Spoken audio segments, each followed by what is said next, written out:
Hello students, मैं धनंजय पांडे सुभागी देवी intermediate college के इस ऑनलाइन पोर्टल पे आप लोगों का बहुत बहुत स्वागत करता हूं।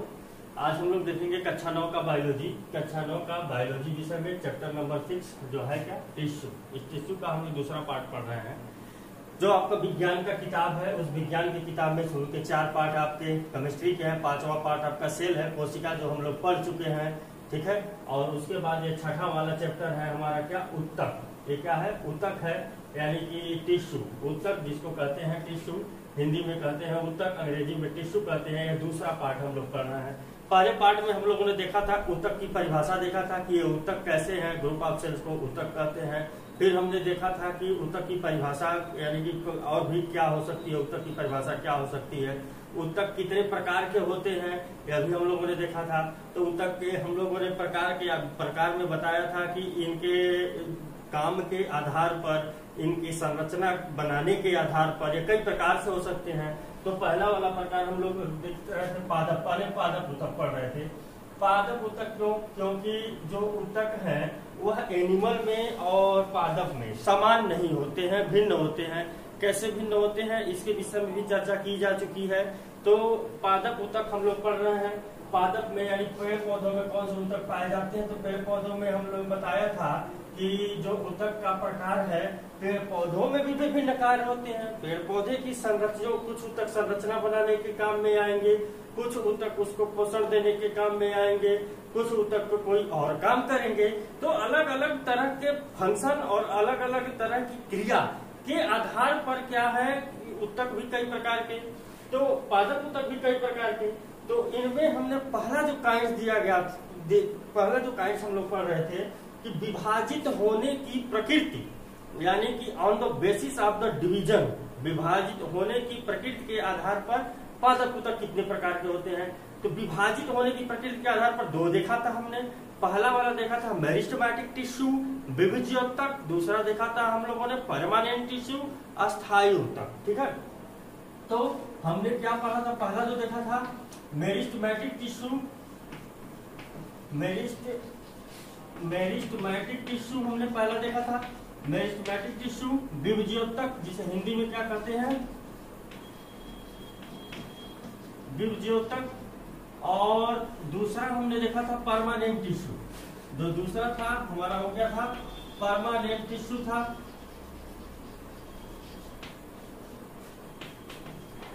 परमानेंट टिश्यू, अस्थायी ऊतक। तो हमने परिभाषा बता दिया था, दोनों की परिभाषा क्या है। तो इसको क्या था कि वे ऊतक जो क्या है किसी एक निश्चित कार्य को नहीं करते बल्कि लगातार विभाजित होने की प्रकृति रखते हैं, उन्हें हम लोग क्या कहते हैं? विभज्योतक कहते हैं।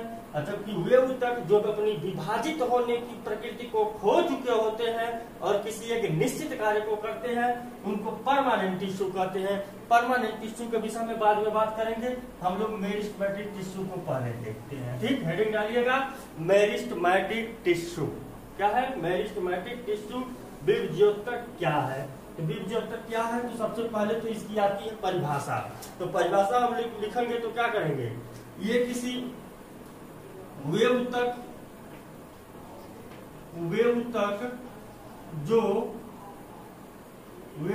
जो किसी, हमारे साथ ही साथ आप लोग भी लिखते चलिए, जो किसी निश्चित कार्य को नहीं करते बल्कि निश्चित कार्य को नहीं करते बल्कि विभाजित होने की प्रकृति, बल्कि लगातार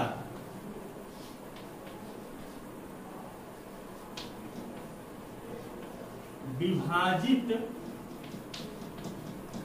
होते रहते हैं, उन्हें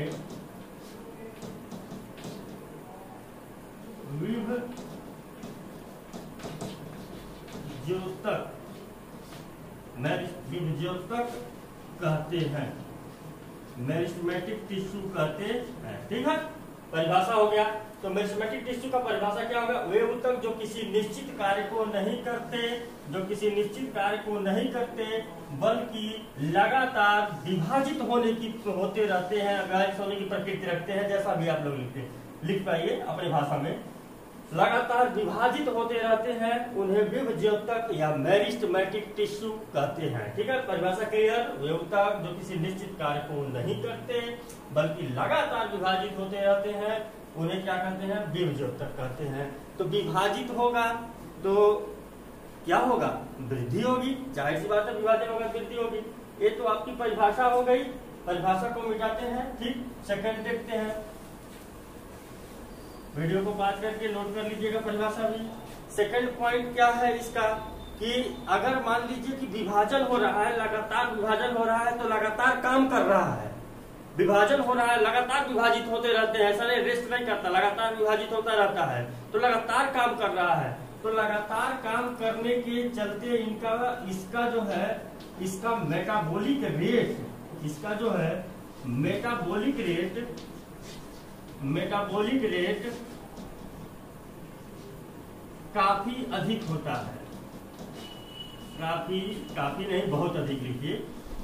मेटाबॉलिक रेट बहुत अधिक होता है, बहुत अधिक होता है। ये मेटाबॉलिक रेट क्या होता है? मेटाबॉलिक रेट क्या होता है? उपापचयी दर। उपापचयी दर का मतलब क्या हुआ कि हमारे शरीर में जितनी भी क्रियाएं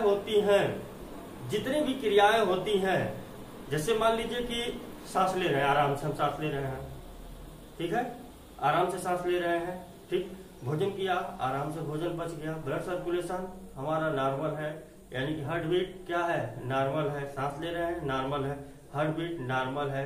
अब वही क्या हो जाए कि एक उच्च क्वालिटी पे आ जाए, एकदम बहुत तेजी से सांस ले, बहुत तेजी से सांस चलने लगे, हार्ट बीट खूब तेज हो जाए, ब्लड सर्कुलेशन एकदम फास्ट हो जाए, तो शरीर में क्या होगी? गर्मी महसूस होगी, एनर्जी अधिक होगी, तो मेटाबॉलिक रेट बहुत ज्यादा, इसका मतलब इंक्रीज कर गया है, बढ़ गया है। जैसे होता है ना दौड़ने पर, जब दौड़ते हैं हम लोग, तो दौड़ते हुए क्या होता है? दौड़ते पे क्या होता है? हार्ट बीट बढ़ जाती है, सांस जल्दी जल्दी चलने लगता है, ब्लड सर्कुलेशन तेज हो जाता है, तो ये सब क्या होता है? इसको कहते हैं कि मेटाबॉलिक रेट बढ़ गया है। तो मेटाबॉलिक क्या है? आप समझ में आए बात कि शरीर की जितनी क्रियाएं हो रही हैं, सारी क्रियाएं क्या होंगी? तीव्र हो जाती हैं।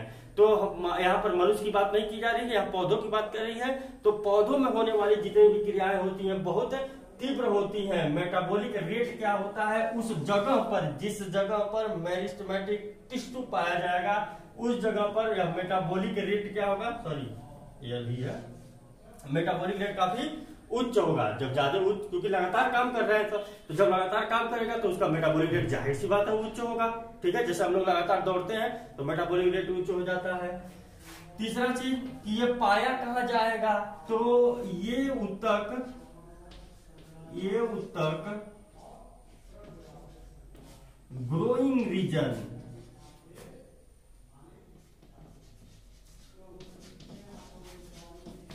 ग्रोइंग रीजन में पाए जाते हैं।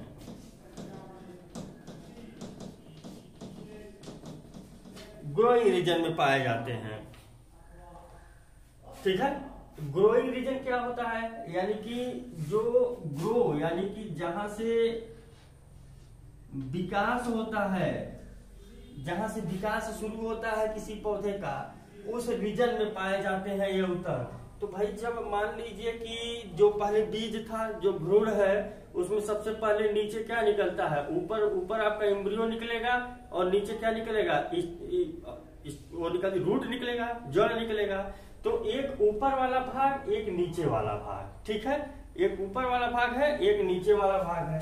तो ये यहाँ पर ये जो एपिकल पार्ट होता है किसी भी पौधे का, ये जो एपिकल वाला पार्ट होता है, ये ऊपर वाला पार्ट जो है, ऊपर वाला पार्ट, तो ये जो मेरिस्टेमेटिक टिश्यू है, ये मेरिस्टेमेटिक टिश्यू कहाँ पाए जाएंगे? ग्रोइंग रीजन में पाए जाएंगे।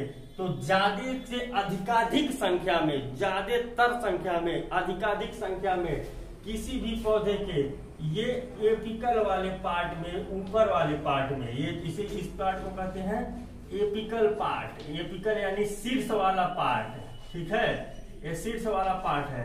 तो इस एपिकल वाले पार्ट में काफी अधिक, क्योंकि जब वृद्धि होगी तो ऊपर से ही ना लगातार वृद्धि होगी, ऊपर से ही ना वृद्धि होगी, तो ऊपर से ऐसे लगातार यहाँ से कोशिकाएं विभाजित करते जाएगा, विभाजित करते जाएगा और अपने आगे बढ़ते जाएगा, यहाँ वृद्धि होती जाएगी, आगे बढ़ते जाएगा, अपने आगे बढ़ते जाएगा, नीचे कोशिका को विभाजित करके डिपोजिशन करते जाएगा। ठीक है, मैंने ये कोशिका है तो विभाजित किया, विभाजित करके यहाँ पर एक कोशिका बना दिया, 2 कोशिकाएं बना दिया, 1 से 2 कोशिका बना दी, फिर अपने थोड़ा सा ऊपर जाएगा, फिर यहाँ चला जाएगा, फिर ये 2 कोशिका बन गया, फिर यहाँ चला जाएगा, अपने आगे चला जाएगा, यहाँ 2 कोशिका बन गया। तो इस प्रकार से वृद्धि होती है। ठीक है, तो ये एपिकल रीजन जो सबसे पौधे का सबसे ऊपर वाला भाग होता है, अधिक संख्या में वहां पाया जाता है।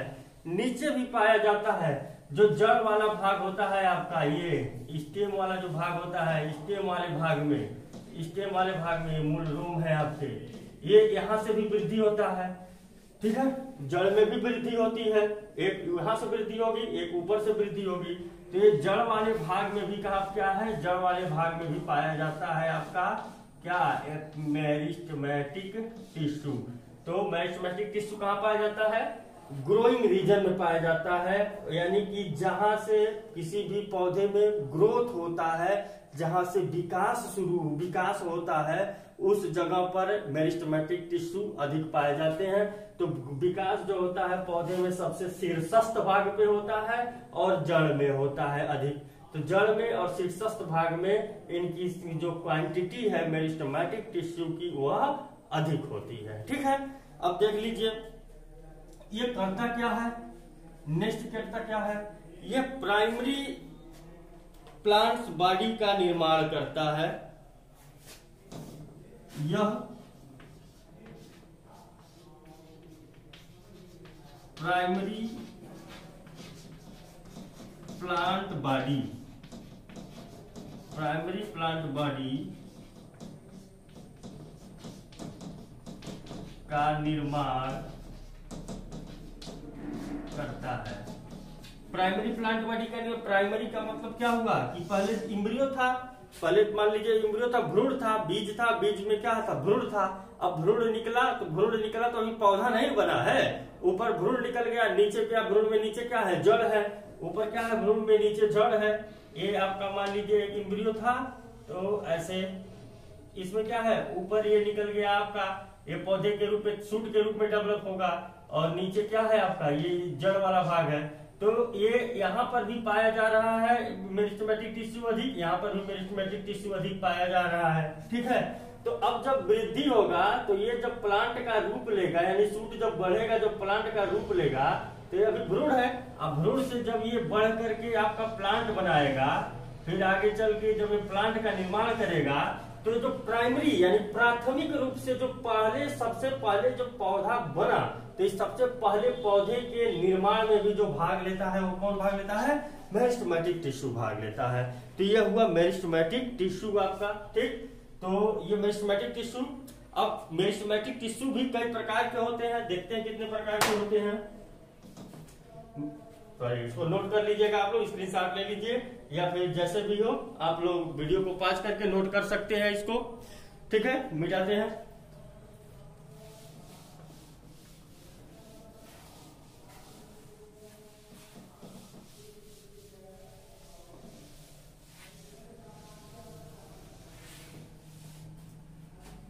नेक्स्ट है आपका काइंड्स ऑफ मेरिस्टेम।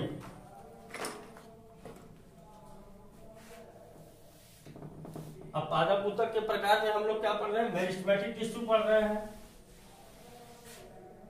तो यहाँ पर नेक्स्ट हेडिंग डाल लीजिएगा, हिंदी में लिखना होगा तो हिंदी में लिखिएगा, विभज्योतक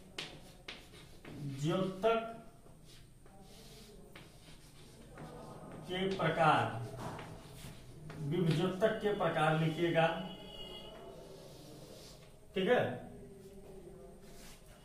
और इंग्लिश में लिखना होगा तो काइंड्स ऑफ मेरिस्टेमेटिक टिश्यू या काइंड्स ऑफ मेरिस्टेम। ठीक है, इंग्लिश में लिखना होगा तो काइंड्स ऑफ मेरिस्टेम, और या तो kinds of meristematic tissue, Hindi में विभज्योतक के प्रकार। तो विभज्योतक के प्रकार पहला वाला का, अब विभज्योतक भी जो है यह कितने प्रकार का है, तो यह भी इसमें अगर फर्स्ट हम लोग देखा जाए तो on the basis of origin, उत्पत्ति के आधार पर।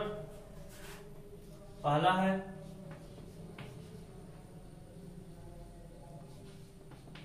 उत्पत्ति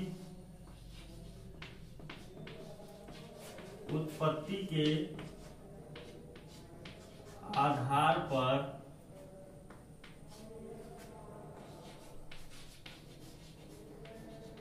विभज्योतक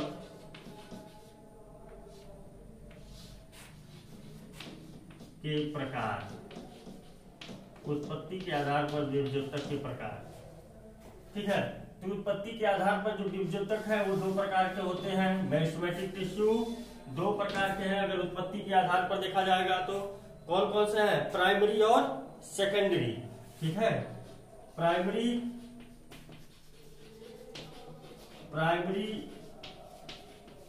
मेरिस्टेम और दूसरा क्या है? Secondary meristem.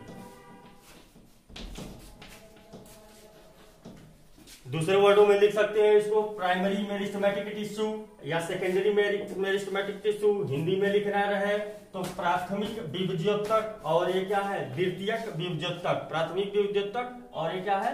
द्वितीयक विभज्योतक। अगर क्या है? उत्पत्ति के आधार पर। उत्पत्ति का मतलब क्या है कि जैसे इसका विकास जो हो रहा है तो कहां से कैसे विकास हुआ है, किस तरह से बना है, क्योंकि लगातार यह विभाजित होता जा रहा है ना, तो लगातार जब विभाजित हो जा रहा है तो शुरू वाले को क्या कहेंगे, लास्ट वाले को क्या कहेंगे, उसी के आधार पर इसको प्राइमरी और सेकेंडरी के आधार पर बांटा गया है। ठीक है, तो प्राइमरी है, नाम से स्पष्ट है। तो प्राइमरी क्या है? ये शुरुआत जब होगा, बिगिनिंग जो होगा, जब बिगिनिंग होगा यानी किसी भी प्लांट बॉडी का जब निर्माण शुरू होगा, कोई भी पौधा जब बनना शुरू, चूंकि विभाजित हो रहा है तो प्लांट को निर्माण करने में भाग ले रहा है, तो जब निर्माण में भाग ले रहा है तो जब कोई भी पौधा बनना शुरू होगा तो शुरू वाली जो कोशिका होगी कौन सी होगी? मेरिस्टेमेटिक टिश्यू होगी। और यानी कि जो शुरू वाला उत्तक होगा, सॉरी कोशिका नहीं, उत्तक जो होगा वो कौन सा होगा? मेरिस्टेमेटिक टिश्यू ही होगा। ठीक है, तो ये क्या होता है? शुरुआत से ही उपस्थित होते हैं। प्रेजेंट फ्रॉम बिगिनिंग, हिंदी में लिख लीजिएगा, शुरू से ही क्या होते हैं? यह उपस्थित होते हैं, शुरू से ही ये उपस्थित होते हैं। और ये क्या होते हैं? अपीयर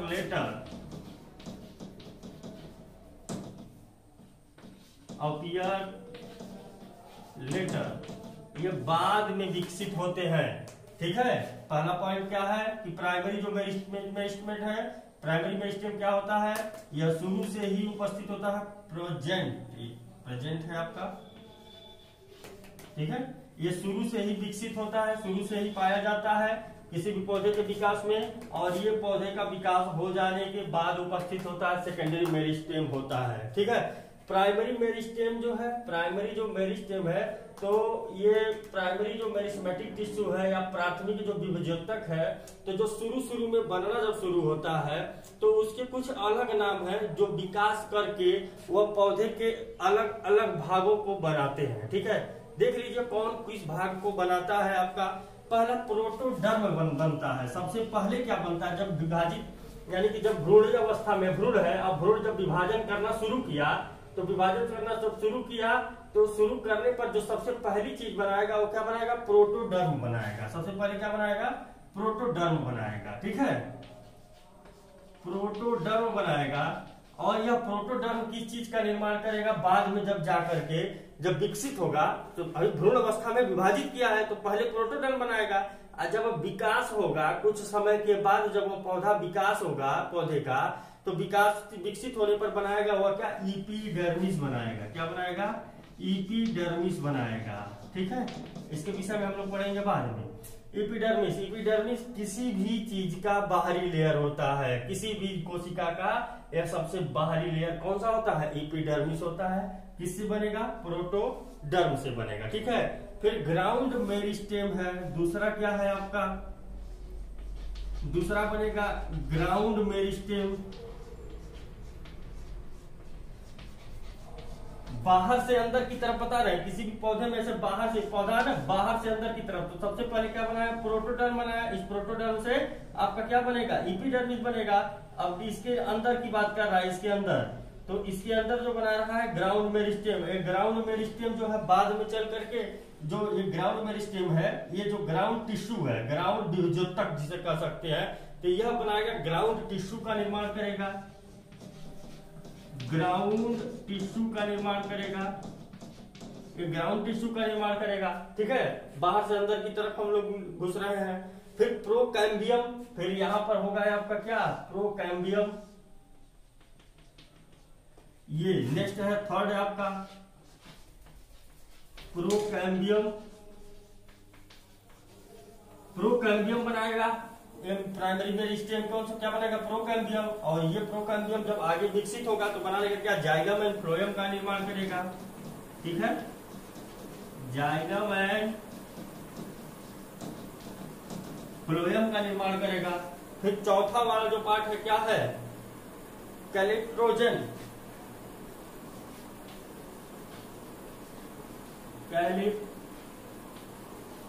कैलिट्रोजन, इससे क्या बनेगा आपका, रूट बनेगा। ठीक है, तो देख लीजिए ये चार चीजें हैं, ये चार चीजें हैं आपकी, चारों चीजों को ध्यान से देख लीजिएगा, किससे किस चीज का निर्माण हो रहा है।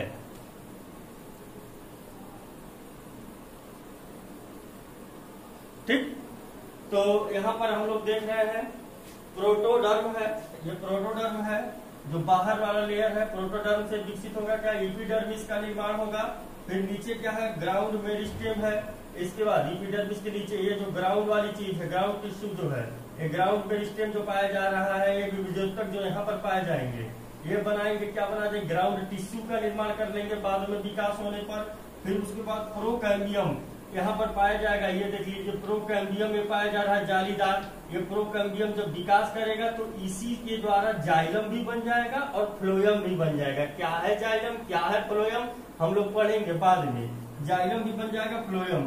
फिर नेक्स्ट क्या है, कैलिट्रोजन का निर्माण होगा। ये चीज जो है आपको दिखाई नहीं दे रही होगी। ठीक है, चौथा वाला जो है कैलिट्रोजन, यहाँ लिख दे रहे हैं। तो क्या है चौथा वाला, कैलिट्रोजन। एक कैलिट्रोजन से किस चीज का निर्माण हो जाएगा आपका, रूट का निर्माण होगा। ठीक है, यहाँ नीचे, ये नीचे की तरफ होगा, रूट का निर्माण होगा। हम बाहर से अंदर की तरफ बात किए हैं, तो यहाँ से भी देखेंगे, इधर भी आपका वही प्रोटोडर्म है, इधर भी प्रोटोडर्म है। ठीक है, इसके बाद भी यहाँ भी ग्राउंड टिश्यू का निर्माण होगा, इसके बाद यहाँ भी प्रोकैम्बियम का निर्माण होगा। ठीक है, तो ये बाहर से अंदर की तरफ प्रोटोडर्म, बाद में एपिडर्मिस, ग्राउंड मेरिस्टेम, बाद में ग्राउंड टिश्यू, प्रोकैम्बियम, बाद में जाइलम एंड फ्लोएम। ठीक है, और कैलिट्रोजन बाद में जाकर के रूट के रूप में विकसित होंगे। सेकेंडरी मेरिस्टेम, ये जो बाद में जो बनते हैं, सेकेंडरी जो मेरिस्टेम होते हैं, विभाजित होने के जो बाद में बनते हैं, क्या काम करते हैं। ठीक है, ये सबसे पहली चीज तो यह है कि यह इम्ब्रियो में प्रेजेंट नहीं होती हैं। जो इम्ब्रियो होगा, जो भ्रूण होगा, ये इम्ब्रियो में नहीं पाए जाते हैं, ये इम्ब्रियो में नहीं पाए जाते हैं। सबसे पहली बात, सबसे पहली चीज है, इम्ब्रियो में नहीं पाए जाते हैं सेकेंडरी मेरिस्टेम। ठीक, काम क्या करते हैं, कार्क कैम्बियम और वैस्कुलर कैम्बियम। ठीक है, काम क्या करते हैं, कार्क कैम्बियम और वैस्कुलर कैम्बियम।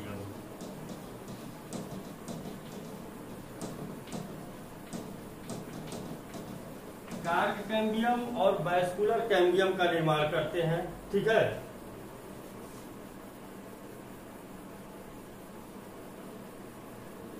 ये दो चीज जो कार्क कैम्बियम है और वैस्कुलर कैम्बियम है, नोट कर लीजिएगा।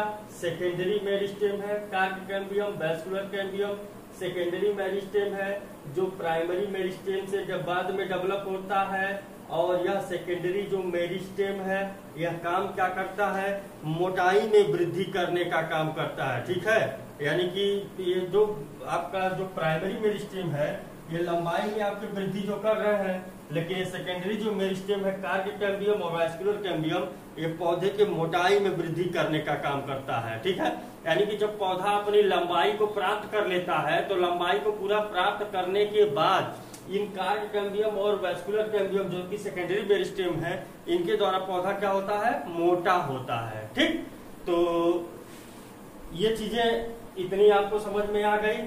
ठीक, नेक्स्ट देखते हैं।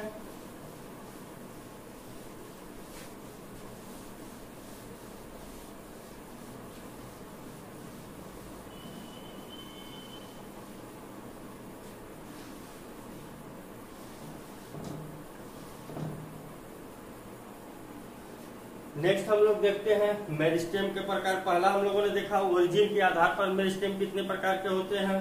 अब पोजीशन के आधार पर देख लिया जाए।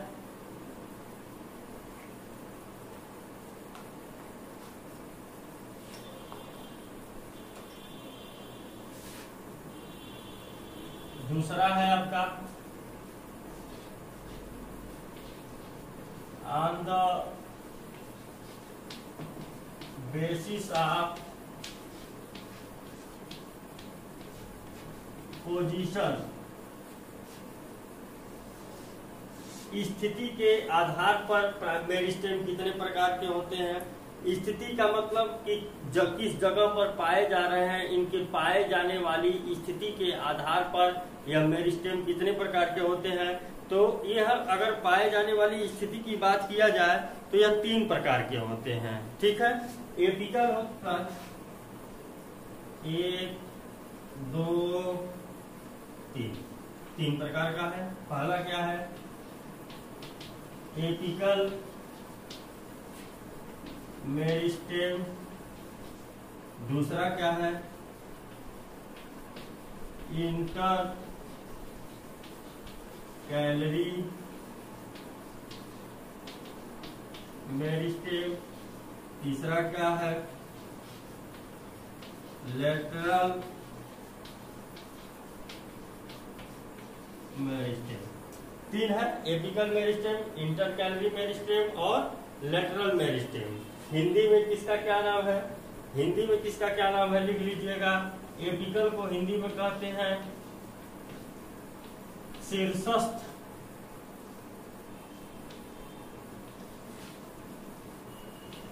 विभ,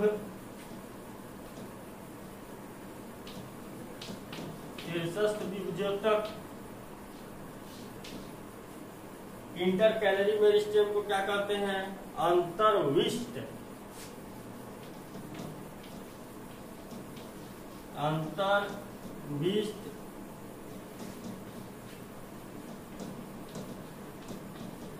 विभज्योतक। और तीसरा वाला जो है आपका पार्श्व विभज्योतक।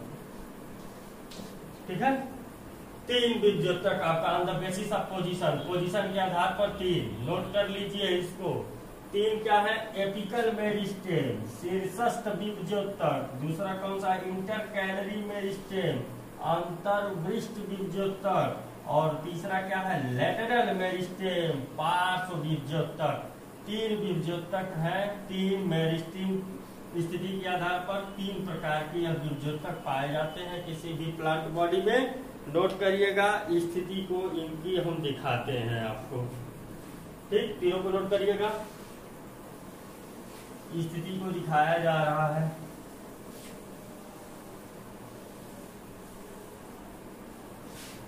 तो मिटाते हैं सबको।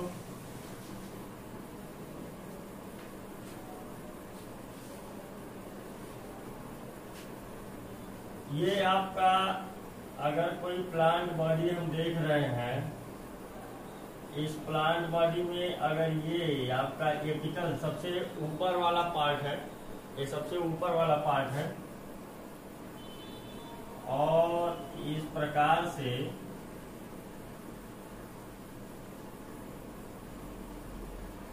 कोई भी प्लांट बॉडी हो, इस प्रकार की हो, हम रूट की बात नहीं करेंगे, हमको मेरिस्टेम को दिखाना है। तो ये कौन कौन से पोजीशन के आधार पर किस प्रकार का मेरिस्टेम है। ठीक है, कौन कौन से प्रकार से पोजीशन के आधार पर हमको सिर्फ यही शो करना है। तो ये आप प्लांट बॉडी है, प्लांट बॉडी में हम जो आपके एनसीईआरटी में फिगर दे रखा है हम उसी को ही बना रहे हैं।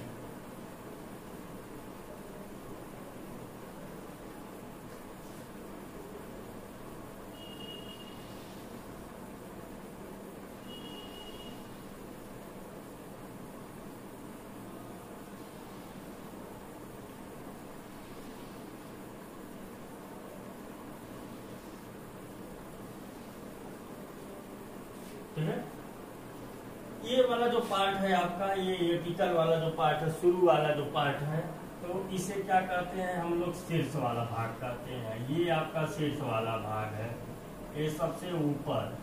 ठीक है, ये सबसे ऊपर जो शीर्ष वाला भाग है यहाँ पे, इस सबसे ऊपर वाले भाग को ही क्या कहते हैं हम लोग? शीर्षस्थ। यहीं पर शीर्षस्थ भाग, और यहीं पर पाया जाता है हमारा क्या? Apical meristem. ये क्या है? एपिकल पार्ट है, यहीं पर पाया जाता है एपिकल मेरिस्टेम। एपिकल मेरिस्टेम कहाँ पाया जाएगा? सबसे ऊपर वाले भाग में पाया जाएगा। ठीक, एपिकल का मतलब ये होता है अपेक्स। अपेक्स का मतलब क्या? चोटी। चोटी यानी शीर्ष।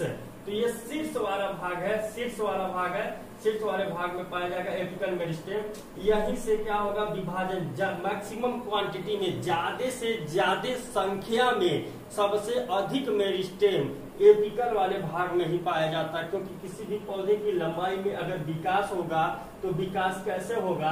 इस एपिकल मेरिस्टेम के जब शीर्ष वाला भाग डिवाइड करेगा तो शीर्ष वाले भाग ही डिवाइड करेगा तो नीचे सेल्स का डिपोजिशन होता जाएगा और पौधे की वृद्धि होती चली जाएगी। इसलिए ऊपर का इसका पाया जाना बहुत आवश्यक होता है। ये शीर्ष वाला भाग है। और शीर्ष वाले भाग के नीचे, शीर्ष वाले भाग के नीचे जब देखेंगे तो इस प्रकार से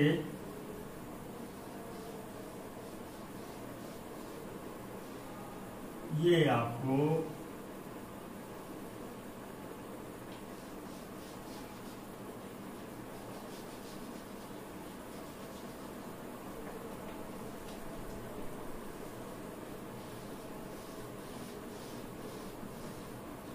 देखिए बीच में क्या मिलेगा आपको?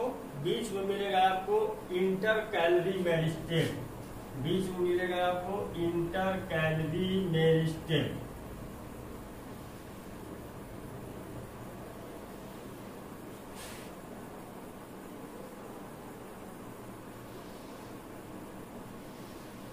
ये है आपका क्या?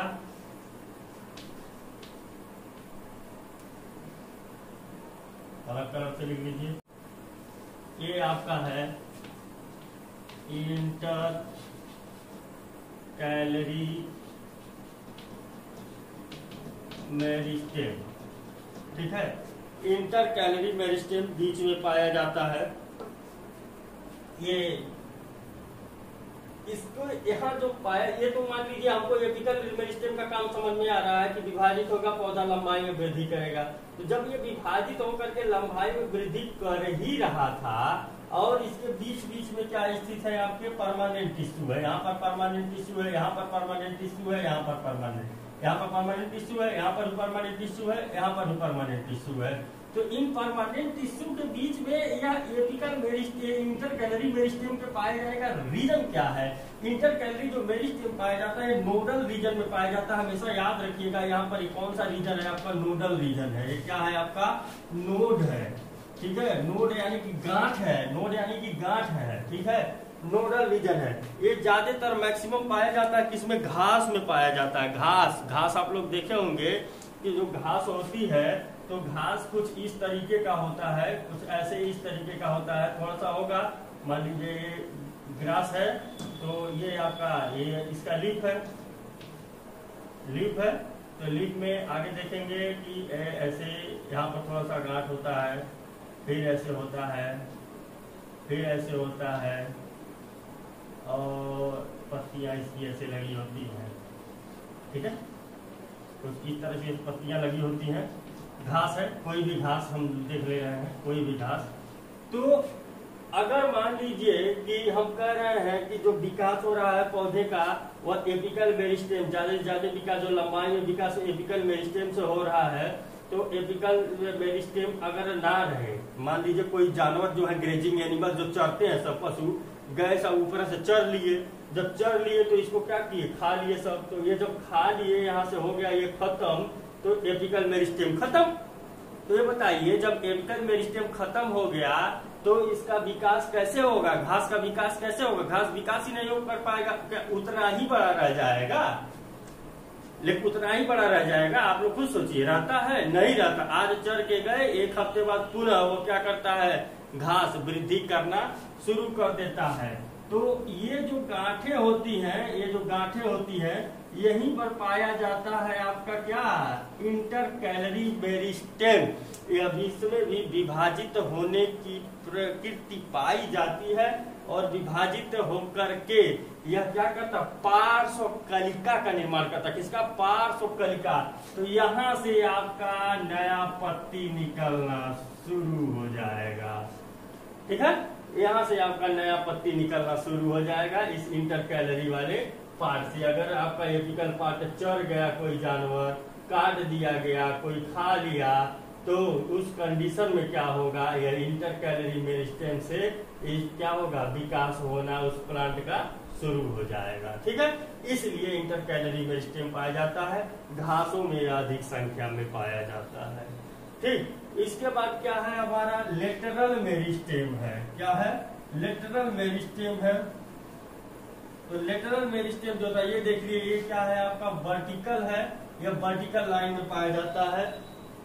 ये देख लीजिए, ये वर्टिकल है, यह भी वर्टिकल सेल होते हैं। ये एपिकल मेरिस्टेम भी क्या है, वर्टिकल। क्योंकि क्षैतिज रहेगा तो ऐसे संख्या में वृद्धि करेगा, ऐसे लंबाई में ऊपर वृद्धि करेगा, और जब इस तरह से रहेगा तो क्या होगा, इससे फैलेगा मोटाई में। भाई विभाजित कर रहा है ना, तो इस तरह से तो विभाजित करेगा। अगर सीधा ऐसे खड़ा है तो विभाजित करेगा, तो ऐसे आगे करेगा ना, यहाँ से विभाजित करेगा। तो जब विभाजित करेगा इस तरीके से तो मोटाई में बनेगा, और जब सीधा लेटा हुआ कोशिका रहेगा तो विभाजित कैसे करेगा, ऐसे करेगा। तो विभाजित करके क्या होगा, लंबाई में वृद्धि करेगा। तो वही एपिकल मेरिस्टेम और इंटरकैलरी मेरिस्टेम दोनों क्षैतिज थे, ऐसे लेटे हुए थे, तो ये लंबाई में वृद्धि कर रहे थे। लेकिन इंटरकैलरी जो मेरिस्टेम होता है, इंटरकैलरी लेटरल मेरिस्टेम जो होता है, वह लेटरल मेरिस्टेम आपका क्षैतिज नहीं होता है, बल्कि लॉन्गिट्यूडनली अरेंज होता है। इस तरह से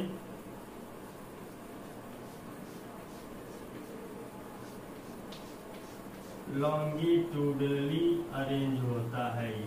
ठीक है, ये इसे क्या कहते हैं, लेटरल मेरिस्टेम। ठीक, ये लेटरल मेरिस्टेम है। तो ये साइड में प्रेजेंट होते हैं, दोनों साइड में प्रेजेंट होते हैं, और ये क्या करते हैं, मोटाई में वृद्धि करते हैं। किसमें वृद्धि करेंगे, ये जब विभाजित होंगे तो इधर अंदर की तरफ विभाजित होंगे ना, ऐसे अंदर की तरफ विभाजित होंगे। जब अंदर की तरफ विभाजित होंगे तो सेल फैलेगा, यानी कि पौधा क्या होगा, मोटा होगा। तो लेटरल मेरिस्टेम क्या है, लॉन्गिट्यूडनली पाए जाते हैं, लॉन्गिट्यूडनली होते हैं, ऊर्ध्वाधर स्थित होते हैं, और यह क्या करते हैं, मोटाई में वृद्धि करने का काम करते हैं। इंटरकैलरी मेरिस्टेम एपिकल मेरिस्टेम के कट जाने पर पार्श्व कलिकाओं का निर्माण करके पौधे की वृद्धि करता है, जैसे घास में। ठीक, और यह नोडल रीजन में पाया जाता है, दो परमानेंट टिश्यू के बीच में। और एपिकल मेरिस्टेम शीर्ष ऊपर शीर्षस्थ भाग में पाया जाता है, और यह अधिक से अधिक संख्या में मेरिस्टेम एपिकल भाग में ही पाए जाते हैं, और यही मुख्य रूप से पौधे की वृद्धि में सहायक होता है। ठीक है, देख लीजिएगा, बना लीजिएगा, समझ में आ गया होगा, आशा करते हैं।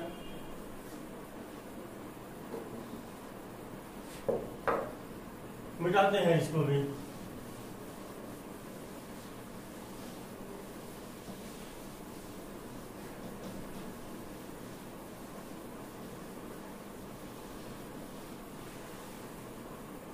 नेक्स्ट आपका है परमानेंट टिश्यू।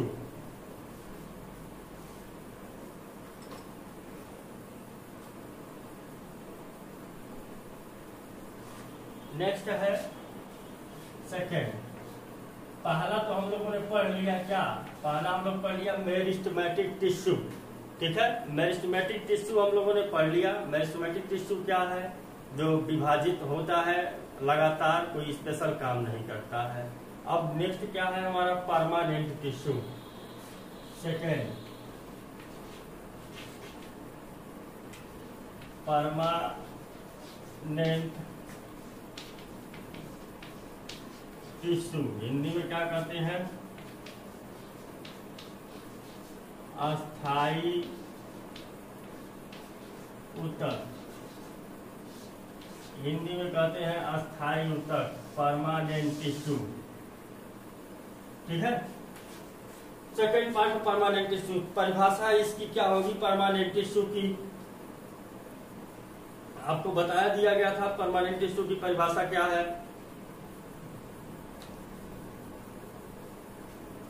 वे ऊतक जो अपनी विभाजन करने की प्रक्रिया को छोड़ चुके होते हैं और विभाजन करने की प्रक्रिया को छोड़कर किसी एक निश्चित कार्य को करते रहते हैं, उन्हें क्या कहते हैं, परमानेंट टिश्यू कहते हैं। ठीक है, तो लिख सकते हैं आप लोग, इसकी परिभाषा लिख सकते हैं कि वे ऊतक जो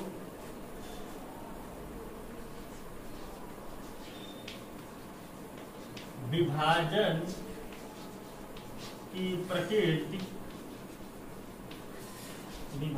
की प्रकृति को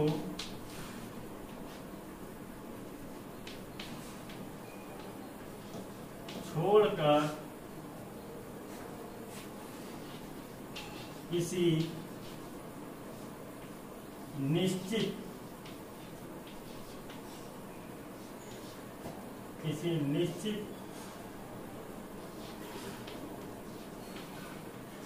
कार्य को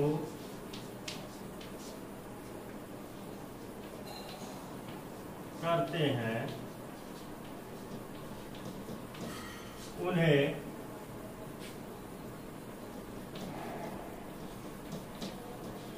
अस्थाई ऊतक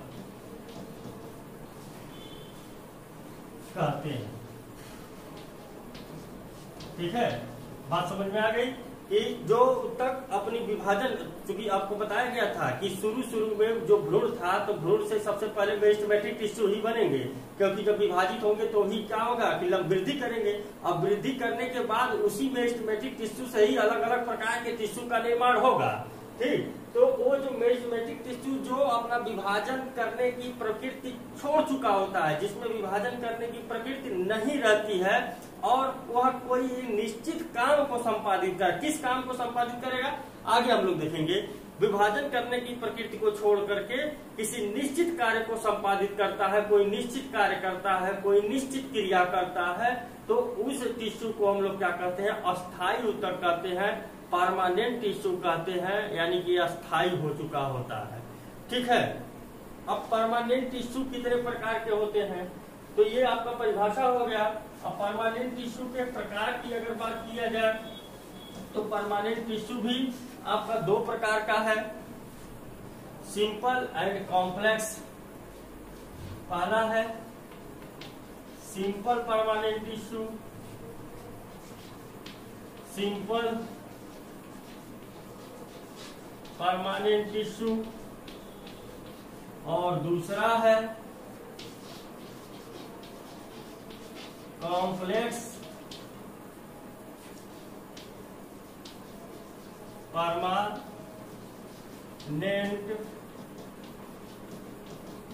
टिश्यू। दो चीजें हैं, सिंपल परमानेंट टिश्यू और दूसरा क्या है, कॉम्प्लेक्स परमानेंट टिश्यू।